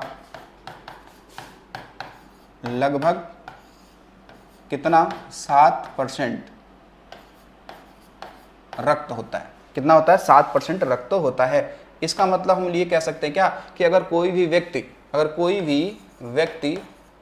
व्यक्ति क्या है, वो 70 kg का है, कितने kg का है, 70 kg का है, तो इसका मतलब इसमें ब्लड कितना होगा, तो 70 का क्या निकाल लो, 7% निकाल लें, नहीं तो 7 सते 49 और ये हो गया 100। तो यानी कि लगभग उस व्यक्ति में 4.9 लीटर क्या होगा, ब्लड होगा। 4.9 लगभग 5 लीटर। कितना हो गया? लगभग 5 लीटर। और हमने पढ़ा भी है कि एक स्वस्थ मनुष्य जो होता है उसके शरीर में कितना ब्लड होता है? तो 5 से 6 लीटर होता है। कितना? 5 से 6 लीटर होता है। और एक स्वस्थ मनुष्य का जो वजन होगा वो शरीर का, वो लगभग 70 kg के आसपास ही होता है। ठीक है, 70 kg के आसपास ही होता है। बाकी रक्त, जो रक्त की खोज आपने पूछा होगा, रक्त की खोज जो ग्रुप होते हैं उसका किसने किया था? तो आपने पढ़ा होगा कार्ल, एक है, सॉरी अभी नाम नहीं ध्यान में आ रहा है। ठीक है, हाँ, कार्ल लैंडस्टीनर, इन्होंने ब्लड ग्रुप की खोज की थी। जबकि ब्लड का जो सर्कुलेशन है उसकी खोज किसने किया था? तो विलियम द्वारा किया गया था। ठीक है, विलियम हार्वे द्वारा। अब देखिए, अंतर्राष्ट्रीय गमन माइग्रेशन क्या है? देशों के बीच लोगों का संचलन, लोगों का शहर ग्रामीण क्षेत्रों में संचालन, देश में लोगों का संचालन, एक गांव से दूसरे गांव तक लोगों का संचलन।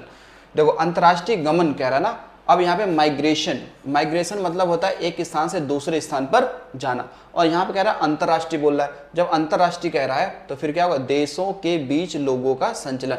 जब कोई भी व्यक्ति क्या करता है? एक देश से दूसरे देश में जाता है या फिर आता है, तो उस प्रक्रिया को हम लोग क्या कहते हैं? अंतर्राष्ट्रीय गमन, यानी इंटरनेशनल माइग्रेशन बोलते हैं। ठीक है ना, तो देशों के बीच लोगों का संचलन हम लोग बोलेंगे माइग्रेशन। ठीक है ना, माइग्रेशन हम लोग बोलते हैं। याद रखिएगा कि किसी भी स्थान की जनसंख्या के 3 घटक होते हैं। जनसंख्या के 3 घटक होते हैं। एक होता है जन्म दर, एक होता है मृत्यु दर, और एक होता है प्रवासन, यानी कि माइग्रेशन। यानी किसी भी स्थान की जनसंख्या में परिवर्तन केवल 3 कारणों से हो सकता है। या तो जन्म दर बढ़ जाए, या तो मृत्यु दर बढ़ जाए, इन दोनों से कोई भी घट जाए, बढ़ जाए, और प्रवासन यानी कि क्या होता है? माइग्रेशन हो जाए। ठीक है, तो यहीं पे लिख लेंगे क्या? यहीं पे लिख लेंगे कि जनसंख्या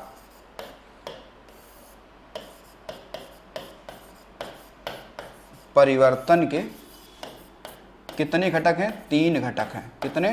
3 घटक हैं। कौन कौन से? एक है आपका क्या? तो जन्म दर, एक है कौन सा? मृत्यु दर, और एक है क्या? प्रवास, यानी कि माइग्रेशन, गमन। ठीक है ना, तो इनमें से कोई घटेगा बढ़ेगा तो वहाँ की जनसंख्या 100% क्या होगी? परिवर्तित होगी। लोकसभा चुनाव के लिए उम्मीदवार बनने की न्यूनतम आयु सीमा क्या है? ये लोकसभा की बात कर रहा है। 30 वर्ष, 25 वर्ष, 18 वर्ष या 20 वर्ष। तो इसमें क्या हो जाएगा? 25 वर्ष। ठीक है, आप 25 वर्ष किसके लिए होगा? अगर आप लोकसभा के सदस्य बन रहे हैं या फिर विधानसभा के सदस्य बन रहे हैं तो 25 वर्ष होगा। ठीक है, और 30 वर्ष किसका होगा? तो ये होगा कौन सा? तो राज्यसभा के सदस्य बन रहे हैं तो, या फिर विधान परिषद का बन रहे हैं तो, विधान परिषद का सदस्य बन रहे हैं तो ये उम्र होनी चाहिए। बाकी मतदाता के लिए 18 वर्ष। ठीक है, मतदाता के लिए 18 वर्ष। ठीक है, मतदाता के लिए। ठीक है ना, मतदाता के लिए। ठीक है, अभी लोकसभा में जो चुनाव हुआ था 18वीं वाली, ठीक है ना, उसमें आपने देखा था तो मतदाता के नाखून पर एक स्याही लगा रही थी, मतलब लगाया जा रहा था। उसका नाम क्या था? Silver nitrate. क्या? Silver nitrate. ठीक है, तो शायद मेरी उंगली पे अभी भी लगा हुआ है। ठीक है, आज लगभग 2 से ढाई महीने होते जा रहे हैं, लेकिन अभी भी बहुत हल्का सा निशान लगा हुआ है। तो ये हो गया 25 वर्ष। ठीक है, 25 वर्ष। देखिए, 16 अगस्त 1946 को प्रत्यक्ष कार्रवाई दिवस मनाया गया। भाई किसने मनाया, क्यों मनाया, क्या रीजन था, ये भी देख लेते हैं। तो देखिएगा, हिंदू लीग द्वारा, मुस्लिम लीग द्वारा, ईसाई लीग द्वारा या सिख द्वारा। देखो ये मनाया गया था किसके द्वारा? मुस्लिम लीग द्वारा। यानी 16 अगस्त 1946 को प्रत्यक्ष यानी कि डायरेक्ट एक्शन डे किसने मनाया? मुस्लिम लीग। क्यों? ऐसा क्या रीजन था? क्योंकि जो मोहम्मद अली जिन्ना थे, मोहम्मद अली जिन्ना का मानना ये था कि हमें पाकिस्तान चाहिए, यानी पाकिस्तान के अलावा हम कुछ स्वीकार नहीं करेंगे, यानी हमें एक अलग राष्ट्र चाहिए, वो होगा कौन सा? पाकिस्तान। ठीक है ना, तो और ये सारी प्रक्रिया जैसे अगर ब्रिटिश सरकार है वो भी नहीं चाह रही थी। उसके अलावा देखेंगे तो जो हमारे भारत में जो बड़े नेता थे, जवाहरलाल नेहरू हैं, महात्मा गांधी हैं, सरदार पटेल हैं, ठीक है, अबुल कलाम आज़ाद हैं, ये भी नहीं चाहते थे कि देश का क्या हो? बंटवारा हो। ठीक है, लेकिन मोहम्मद अली जिन्ना अपनी जिद पे अड़े थे कि नहीं, हमें क्या चाहिए? पाकिस्तान चाहिए ही चाहिए। ठीक है ना, तो ना मिलने पर उन्हें धमकी दी कि अगर हमें पाकिस्तान अलग से राष्ट्र नहीं मिलता है तो हम क्या करेंगे, सीधी प्रत्यक्ष कार्रवाई करेंगे। यानी कि इसके तहत क्या करेंगे, इसमें क्या होगा कि इसमें सांप्रदायिक क्या होंगे, दंगे होंगे, यानी कि मुस्लिम और हिंदू के बीच में लोग एक दूसरे को मारेंगे, एक अत्याचार शोषणकारी नीतियाँ उसमें अपनाई जाएंगी। ठीक है, तो ये मुस्लिम लीग द्वारा मनाई जाती है। ठीक है, जब मुस्लिम लीग ये काम ऐसा करती है तो उस समय जो आप देखेंगे जो गवर्नर होंगे वो क्या करेंगे, शायद लॉर्ड वेवल होंगे, हाँ लॉर्ड वेवल हैं, तो लॉर्ड वेवल क्या करेंगे कि वो जवाहरलाल नेहरू को अंतरिम सरकार बनाने के लिए क्या कर देंगे, निमंत्रण दे देंगे। ठीक है, तो ये मुस्लिम लीग द्वारा मनाया जाता है 16 अगस्त 1946 को प्रत्यक्ष कार्रवाई दिवस। और इसी कार्रवाई को रोकने के लिए महात्मा गांधी क्या करते हैं, महात्मा गांधी ये जाते हैं कहाँ पे, नोआखोली जाते हैं पश्चिम बंगाल, और वहाँ पर जाते हैं तो इन दंगों को क्या करते हैं, शांत कराते हैं। और जब शांत कराते हैं तो जो लॉर्ड माउंटबेटन होते हैं वो इन्हें क्या कहते हैं कि मतलब एक व्यक्ति ने क्या किया, पूरे इस दंगे को समाप्त कर दिया। ठीक है, तो आगे देखिएगा अगला क्वेश्चन है कि चौरी चौरा घटना कब हुई थी, 13 मार्च 1922 को, 5 फरवरी 1922 को, या 3 मार्च 1922 को, या 5 मई 1922 को। तो इसके लिए सही आंसर क्या होगा, इसका सही आंसर है 5 फरवरी 1922 को। तो चौरी चौरा घटना के कारण असहयोग आंदोलन गांधी जी ने क्या किया था, गांधी जी ने 12 फरवरी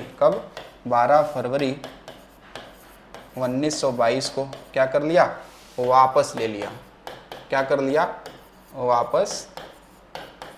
लिया। ठीक है, तो ये सवाल पूछा जाता है कि असहयोग आंदोलन को वापस कब लिया गया, तो 12 फरवरी 1922 को ले लिया गया। ठीक है, जबकि चौरा चौरी का घटना कब हुआ था, 5 फरवरी 1922 को थी। तो चौरी चौरी घटना ये हुआ कहाँ था, तो ये ध्यान रखना कि ये हुआ था गोरखपुर में। भीड़ ने एक पुलिस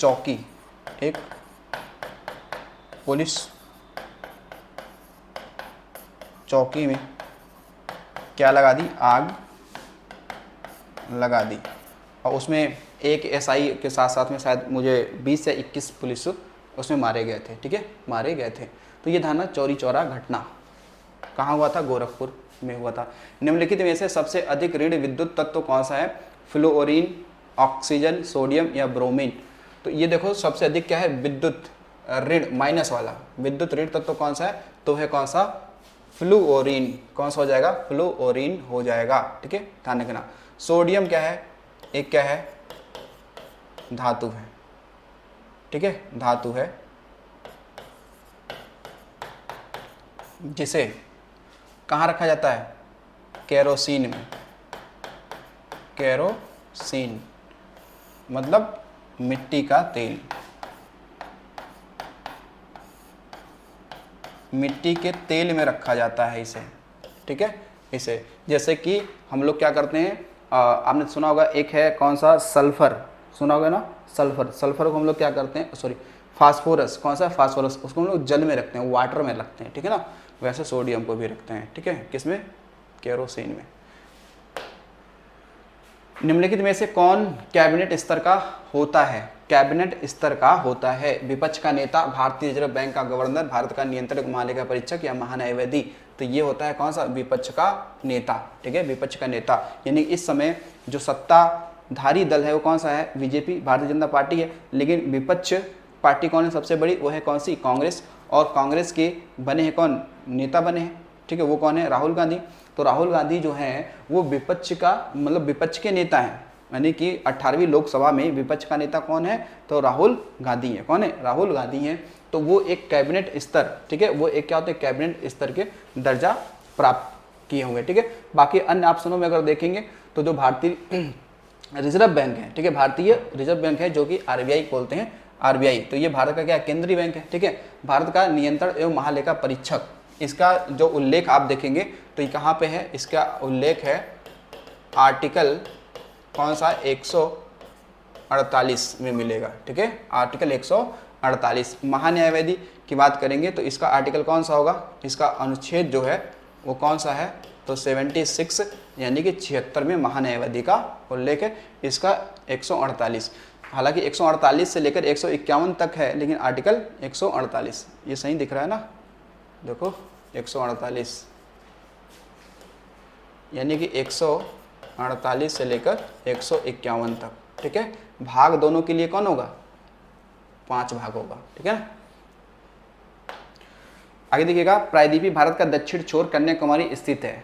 तो जो कन्याकुमारी वो कहाँ पे है, मकर रेखा के दक्षिण में, भूमध्य रेखा के उत्तर में, कर्क रेखा के उत्तर में या भूमध्य रेखा के दक्षिण में। तो देखो कन्याकुमारी, कन्याकुमारी को हम लोग और क्या कहते हैं, इसे कहते हैं केप कमोरिन भी कहते हैं। इसे क्या कहते हैं, इसे कहते हैं केप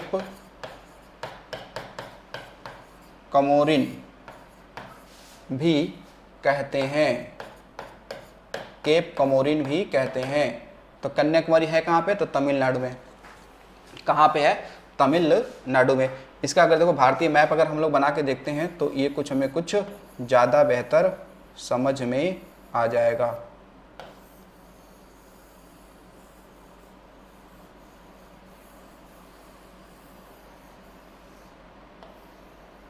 ठीक है, इसको देखिएगा, सबसे साउथ वाले पार्ट में देखिएगा, सबसे साउथ वाले पार्ट में देखिए आप, यहाँ पर इस वाले छोर पर, यहाँ पे है क्या आपका कन्याकुमारी, यहाँ पे क्या है कन्याकुमारी, ठीक है। अब ये तमिलनाडु में है, कन्याकुमारी कहाँ पे है, ये है तमिलनाडु में। और कन्याकुमारी जो है भारत के मुख्य भूमि से लगा सबसे दक्षिणतम बिंदु है। भारत के मुख्य भूमि से लगा क्या है, सबसे दक्षिणतम बिंदु है। क्या है, सबसे दक्षिणतम बिंदु माना जाता है कन्याकुमारी, ठीक है। मुख्य भूमि से लगा, मैंने क्या बोला, मुख्य भूमि से लगा। अब वैसे नॉर्मली कौन सा है, तो वो इंदिरा पॉइंट है, ठीक है, इंदिरा पॉइंट है। अब देखिए कि यहाँ पर क्या है, अब नीचे वाली साइड में, नीचे वाली साइड में यहाँ पर एक क्या है आपका 0 डिग्री, क्या है 0 डिग्री, क्या है अक्षांश है। 0 डिग्री क्या है, अक्षांश है। और इस 0 डिग्री अक्षांश को ही हम लोग क्या कहते हैं, इसे कहते हैं हम लोग भूमध्य, या फिर इसे हम लोग बोलेंगे विषुवत रेखा। क्या बोलेंगे, विषुवत रेखा बोलेंगे। क्या बोलेंगे, विषुवत रेखा बोलेंगे, ठीक है, विषुवत रेखा बोलेंगे, ठीक है। और बाकी ऊपर की तरफ अगर आप देखेंगे इस वाले क्षेत्र में, यहाँ पर, तो यहाँ पर कौन सा आपका है, तो यहाँ पे है कर्क रेखा। यहाँ पे कौन सी है, कर्क रेखा। क्या है, कर्क रेखा। तो अब देखो खुद ही देख लो, ये क्या कह रहा है कि जो कन्याकुमारी है वो कहाँ पे, मकर रेखा के दक्षिण में। अरे मकर रेखा तो और भी नीचे है, नहीं यहाँ पे नहीं, भूमध्य रेखा के उत्तर में। हाँ तो ठीक तो है, ये आप देखो ये भूमध्य रेखा है, तो भूमध्य रेखा के उत्तर में ही तो है। ये देखो भूमध्य रेखा के उत्तर में है क्या आपका कन्याकुमारी। इसलिए ऑप्शन आपका क्या सही हो जाएगा, सही हो जाएगा भूमध्य रेखा। क्या हो जाएगा, भूमध्य रेखा। या फिर कभी सवाल आपसे ये बन जाए, कभी सवाल ये बन जाए कि भूमध्य रेखा से कन्याकुमारी की दूरी कितनी है, कितनी है दूरी कितनी है, तो मेरे हिसाब से लगभग 800 या 850 किलोमीटर की दूरी पे है, ठीक है। 8 या 850 किलोमीटर की दूरी में, रेंज में ध्यान रखना, 800 के आसपास में ये दूरी पे है इससे, ठीक है। तो ये क्या होगा, भूमध्य रेखा, ठीक है। कौन सी होगी, भूमध्य रेखा के उत्तर में है, ठीक है। भूमध्य रेखा के उत्तर में है कौन, कन्याकुमारी। तो कन्याकुमारी के पड़ोस में ही तो आपको मिलेगा क्या, विवेकानंद रॉक मेमोरियल हॉल। क्या मिलेगा, विवेकानंद रॉक मेमोरियल हॉल। कहाँ पे, कन्याकुमारी के पड़ोस में ही है, एक छोटा सा आइलैंड है वहीं पे है, ठीक है। तो कन्याकुमारी आपको ध्यान रखना है। आगे आ जाओ, अगला है वह कौन सा स्थान है जहाँ पे अंतिम मुगल बहादुर शाह जफर की मृत्यु हुई थी, रंगून, ग्वालियर, आगरा या दिल्ली।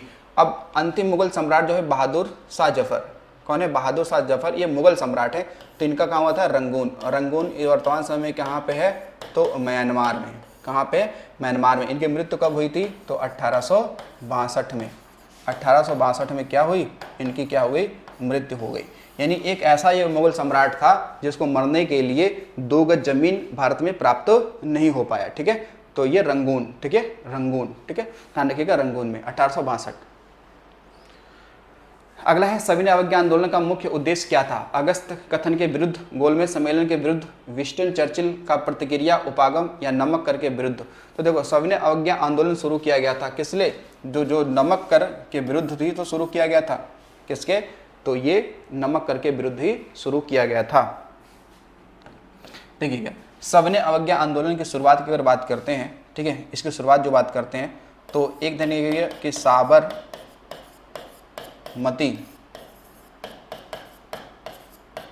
आश्रम से दांडी मार्च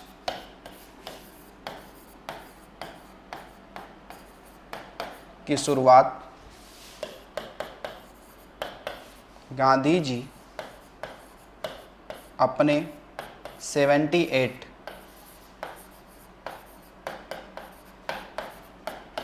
अनुयायियों के साथ शुरू किया। क्या किया? शुरू किया। तो गांधी जी को खुद इंक्लूड कर दो, तो अगर आ जाए कि दांडी मार्च जब शुरू हुआ तो कुल कितने व्यक्ति शामिल थे, गांधी जी को मिलाकर भी तो 79 हो जाएंगे, लेकिन गांधी जी के अतिरिक्त कितने थे? तो 78 थे। कितने थे? 78 थे। तो दांडी मार्च की जो शुरुआत होती है, दांडी मार्च की जो शुरुआत होती है वो कहाँ से होती है? तो कहेंगे ये होगी कहाँ से? तो साबरमती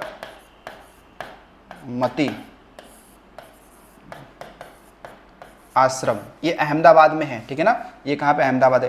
तो साबरमती आश्रम से शुरुआत होगी कहाँ पर? तो दांडी एक जगह मिलेगी। दांडी क्या है? जगह है। ये नौसारी, ठीक है ना, नौसारी क्या है? जिला है। ये भी कहाँ है? गुजरात में ही है, ठीक है। तो इनके बीच में देखा जाएगा तो कुल कितना? 241 मील चला गया था। 241 मील चला गया था। कितने? 24 दिनों में। कितने? 24 दिनों में ये दूरी तय की गई थी। 241 मील ये दूरी तय की गई थी, ठीक है। तो ये प्रारंभ कब हुआ? यहाँ से अगर देखा जाए तो यहाँ से स्टार्ट कब हुआ? ठीक है, ये स्टार्ट कब हुआ ये यात्रा? तो ये हुआ था कब? तो 12 मार्च 1930 को ये स्टार्ट हुआ। अगला, भारत की उच्चतम वार्षिक वर्षा कहाँ दर्ज की गई है? नामची सिक्किम, चूरू राजस्थान, मासीराम मेघालय, चंबा हिमाचल प्रदेश। तो ये सही ऑप्शन क्या है आपका? मासीराम मेघालय, ठीक है। तो मासीराम मेघालय में सबसे अधिक वर्षा पूरे वर्ल्ड में होती है। इससे पहले चेरापूंजी में होती थी, ठीक है। सेकंड कौन सा है? वो है चेरापूंजी। ये भी कहाँ पे है? मेघालय में, लेकिन अब मासीराम में हो रहा है, ठीक है। ये सेकंड है। सबसे कम वर्षा अगर बात करें हमारे भारत में कहाँ होती है? सबसे कम वर्षा हमारे भारत में कहाँ होती है? तो ये होती है कहाँ पर? ये बताएंगे। ये होती है लेह में। लेह कहाँ पे है? लद्दाख। लेह कहाँ पे है? लद्दाख। यहाँ पे होती है सबसे कम वर्षा, ठीक है। उसके अलावा ध्यान रखिएगा कि राजस्थान में वर्षा के जल को क्या बोलते हैं? इसे कहते हैं पलार पानी। आ जाए कि पलार पानी किसे कहते, मतलब पलार पानी क्या है? तो वर्षा का जल को पलार पानी कहते हैं राजस्थान में, ठीक है। तमिलनाडु पूरे भारत का पहला ऐसा राज्य है जिसने वर्षा के जल को संग्रहित करना अनिवार्य कर दिया है कानूनी रूप से, यानी कि अपने छत पर वर्षा के जल को कानूनी रूप से यानी संग्रहित करने वाला राज्य कौन सा है? तमिलनाडु, ठीक है। वर्षा के जल को संग्रहित करने वाला पहला राज्य कौन सा है? तो बताएंगे वो है कौन? तमिलनाडु, ठीक है। यानी कि बरसात अगर हुई तो फिर आपको अपने छत पर उस जल को संचयन स्टोर करना अनिवार्य होगा, ठीक है। चलिए अगला क्वेश्चन देखिएगा। अगला क्वेश्चन है कि 22 मई 2024 को मीडिया से मिली जानकारी के अनुसार उत्तर प्रदेश में गेहूं खरीद के मामले में कौन सा जिला प्रदेश में क्या है? पहले स्थान पे? मुरादाबाद, हमीरपुर, चित्रकूट, अमरोहा। तो सही आंसर इसका क्या होगा? मुरादाबाद। कौन सा हो जाएगा? मुरादाबाद, ठीक है, मुरादाबाद। अगर देखिएगा, हाल ही में स्पेस कंपनी ब्लू ओरिजिन की 7वीं ह्यूमन स्पेस फ्लाइट NS-25 से स्पेस में जाने वाले पहले भारतवंशी टूरिस्ट कौन सा है? अब देखो, ये पहले क्या होंगे? भारतवंशी टूरिस्ट होंगे, पर्यटक होंगे, ठीक है, पर्यटक होंगे जो घूमने कहाँ जा रहे हैं? ये घूमने जा रहे हैं कहाँ पर? ये घूमने जा रहे हैं स्पेस में, अंतरिक्ष में घूमने जा रहे हैं, ठीक है। ऐसा पहला व्यक्ति है, ठीक है। परवीण वेंकटेश, प्रवीता जैन, नवनीत दुहा, गोपी थोटा। तो ये हो गए कौन? गोपी थोटा। तो ये पहले भारतीय होंगे जो स्पेस में घूमने के लिए जा रहे हैं, ठीक है। अगर देखो, हाल ही में यमुना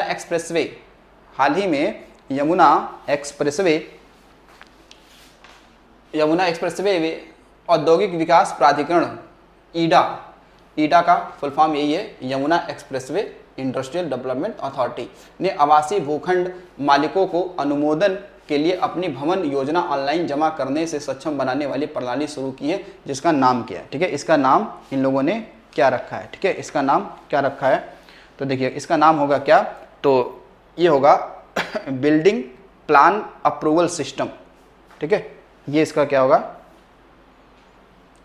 नहीं अब देखो ये होगा आपका क्या, बिल्डिंग प्लान मैनेजमेंट सिस्टम। ये बहुत ही इंपॉर्टेंट देखो एक सवाल बनेगा आपके एग्जाम के लिए। यूपीपी के अलावा अगर आप यूपी SSC आयोग का कोई एग्जाम दे रहे हैं तो उसमें भी ये सवाल बड़ी इंपॉर्टेंट है, ठीक है। तो ईडा ने आवासीय भूखंड मालिकों को अनुमोदन के लिए अपनी भवन योजना ऑनलाइन जमा करने में सक्षम बनाने वाली जो सिस्टम है वो शुरू किया, इसका नाम क्या है, तो बिल्डिंग प्लान मैनेजमेंट सिस्टम, ठीक है, ये शुरू किया है। अगला देखिएगा, अगला है कि 24 से 27 अप्रैल 2024 तक दुबई में आयोजित जूनियर एशियन चैंपियनशिप में पुरुषों की हैमर थ्रो प्रतियोगिता में स्वर्ण पदक जीतने वाले उत्तर प्रदेश के हर्षित कुमार का संबंध किससे है, वाराणसी से, हसनपुर से, अमरोहा से, बांदा से, तो इनका संबंध है किससे, अमरोहा से, ठीक है, अमरोहा से। तो अमरोहा बड़ी फेमस अपने ढोलक उत्पाद के लिए फेमस है, यहाँ पे ढोलक निर्माण बहुत किया जाता है अमरोहा में, ठीक है ना।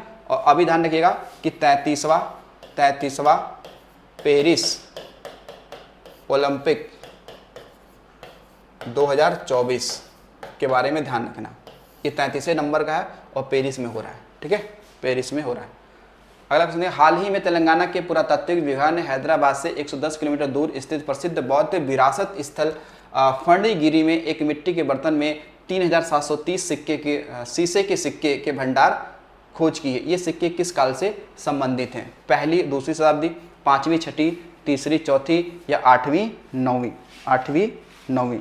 तो देखो भैया शीशे के सिक्के किसके काल में चलते थे, आपने पढ़ा है क्या, शीशे के सिक्के किसके काल में चलते थे, ठीक है। तो इसका सही आंसर क्या है, तीसरी और चौथी, ठीक है, तीसरी और चौथी, ठीक है। जो सातवाहन वंश था, ध्यान रखना, सातवाहन वंश इन्होंने क्या किया था, शीशे के सिक्के चलाए थे, क्या चलाए थे, इन्होंने शीशे के सिक्के चलाए थे। अगला क्वेश्चन देखिएगा, 36 नंबर क्वेश्चन देखिएगा, 36 नंबर है, अप्रैल 2024 में राष्ट्रपति भवन में आयोजित नागरिक अलंकरण समारोह में राष्ट्रपति द्रौपदी मुर्मू ने उत्तर प्रदेश के किन 2 हस्तियों को चिकित्सा के क्षेत्र में पद्मश्री यानी चौथा बड़ा अवार्ड से सम्मानित किया है, खलील अहमद और बाबूराम यादव, राधा कृष्ण धीमान और राधेश्याम पारिक, राजा राम जैन और जगजीवन राम रस्तोगी, नसीम बानो और गोदावरी सिंह। तो ये सही आंसर क्या है, राधा कृष्ण धीमान और राधेश्याम पारिक, ठीक है। तो ये देखिए भारत का सबसे चौथा क्या है, सबसे बड़ा अवार्ड है, यूपी के 2 लोगों को मिला है, एक है राधा कृष्ण धीमान और राधेश्याम पारिक, ठीक है। तो संजय गांधी जो आपका क्या है चिकित्सा है, वहाँ उसके निदेशक शायद ये हैं राधा कृष्ण धीमान, ठीक है। अगला क्वेश्चन देखिएगा 37 नंबर, हाल ही में जापान ने पाकिस्तान को हराकर अपनी पहली सुल्तान अजलान शाह ट्रॉफी जीती है, तो सुल्तान अजलान शाह ट्रॉफी किस खेल संबंधित है, बैडमिंटन से, फुटबॉल से, टेनिस से, हॉकी से, ये है किससे, हॉकी से। और इसका आयोजन कहाँ होता है, इसका जो आयोजन होता है, आयोजन ये फिक्स है, इसका आयोजन फिक्स है, हर साल होता है, कहाँ पर, मलेशिया में, कहाँ पे होता है, मलेशिया में होता है, ठीक है, कुआलालंपुर इसकी राजधानी है, ठीक है, मलेशिया में होता है। और आज का देखो अंतिम सवाल कौन सा है कि हाल ही में महामत इद्रीस देवी इट्नो किस देश के राष्ट्रपति के रूप में चुना गया है, चाड, उरुग्वे, इटली या कैमरून। तो इसका सही आंसर क्या होगा आपका, चाड। तो चाड जो है ये अफ्रीका महाद्वीप का एक देश है, कहाँ है, अफ्रीका महाद्वीप का ये देश है, तो यहाँ की ये राष्ट्रपति बने, ठीक है। तो ये आपको ध्यान रखना है। तो आज हमने कितने कवर किए हैं, आप टोटल हमने 38 क्वेश्चन कवर कर लिए यूपीपी के साथ में उसके विस्तृत व्याख्या के साथ में। तो चलिए मिलते हैं अगले यूपीपी मॉडल पेपर के साथ। तो आज के लिए इतना ही, थैंक्स फॉर वॉचिंग।